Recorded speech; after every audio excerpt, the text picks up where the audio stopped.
नमस्कार। अभी के मौसम में शरीर में पित्त जैसे इकट्ठा हो जाता है और अक्टूबर यानी शरद ऋतु के दरमियान ही ये पित्त उभर के आके अलग अलग बीमारी कर देता है।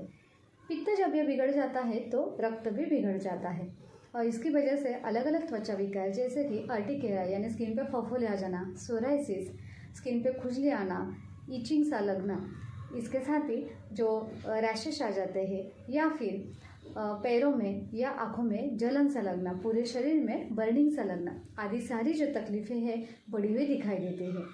और हम ये भी पाते हैं कि निसर्ग भी हमारी इसी तरह बहुत ही केयर करता है और इसीलिए इस वक्त हमें सभी जगह दिखाई देती है एक वनस्पति, वो है दुर्वा यानी कि दूब। इसी पीरियड में हम श्री गणेश उत्सव भी मनाते हैं और श्री गणेश जी को प्रिय वनस्पति जो है ये है दूब यानी कि दुर्वा, जिसे मराठी में हरड़ी कहते हैं। गण यानी इंद्रिय और अधिपति यानी नियंत्रण करने वाला। हमारी इंद्रियों को ये गणेश जी कंट्रोल करते हैं, जो कि हमारे शरीर में मूलाधार चक्र के यहाँ पे स्थित होते हैं। हम सभी जानते हैं कि श्री गणेश जी बुद्धि के देवता कहे जाते हैं और इसीलिए बच्चों की बुद्धि स्मृति एकाग्रता अच्छी करने के लिए यानी कि मेमोरी कंसंट्रेशन बढ़ाने के लिए ये दुर्वा का अगर सिद्ध घी ओरली देते हैं सभी बच्चों में इसका बहुत ही अच्छा फायदा होता है। वैसे तो ये दुर्वा जो है ये बहुत ही ठंडे होते हैं और इसीलिए जो गर्म प्रकृति के यानी पित्त प्रकृति के होते हैं इनके लिए इनका बहुत ही अच्छा उपयोग होता है। ये दुर्वा की खासियत ऐसी है कि ये कभी मृत नहीं होते यानी कि हमेशा जीवित रहते हैं, जिसकी वजह से उन्हें अमृता कहते हैं। इनकी जो जड़ है ये ज़मीन में डीपली जाती है जो कि पानी समाये होती है, इसीलिए हमेशा ये जीवित रहती है।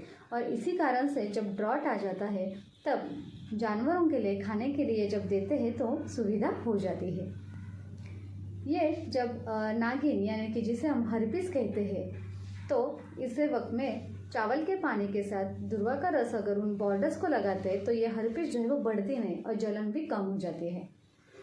इसकी एक खासियत ऐसी है कि अगर जिन महिलाओं को बार बार एबॉर्शंस होते हैं, गर्भ रहता है, स्त्राव हो जाता है, इन सभी महिलाओं में अगर गर्भिणी होने पर पहले 3.5 महीने हर रोज़ दुर्वा खाने के लिए देते हैं तो ये संभावना कम हो जाती है और इसीलिए आयुर्वेद में इसे गर्भस्थापक कहा गया है, इसलिए इसका इस्तेमाल ज़रूर किया जाए।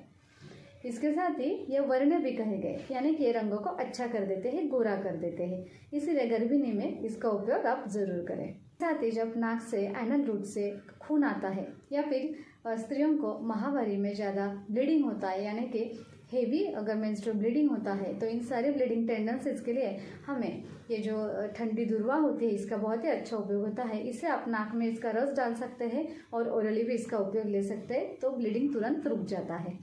इसके साथ ही आजकल जो इलेक्ट्रॉनिक गैजेट्स का बढ़ता उपयोग है जिसकी वजह से आँखों पे स्ट्रेन आ जाता है, जलन सी लगती है, चश्मा लग जाता है, इन सभी के लिए खुले पाँव सुबह 10-15 मिनट के लिए अगर धूप पे चल लेते हैं तो आँखों पे बहुत अच्छा सूदिंग इफेक्ट आ जाता है। तो ऐसे गणेश जी को प्रिय वनस्पति हमारे धर्मशास्त्रों में भी जो 11 दर्भ कहे गए हैं उनमें इसका समावेश किया गया है। तो आज की इन्फॉर्मेशन आपको कैसे लगी कमेंट करके ज़रूर बताएं और ऐसे और इन्फॉर्मेटिव वीडियोज़ के लिए चैनल को सब्सक्राइब ज़रूर करें।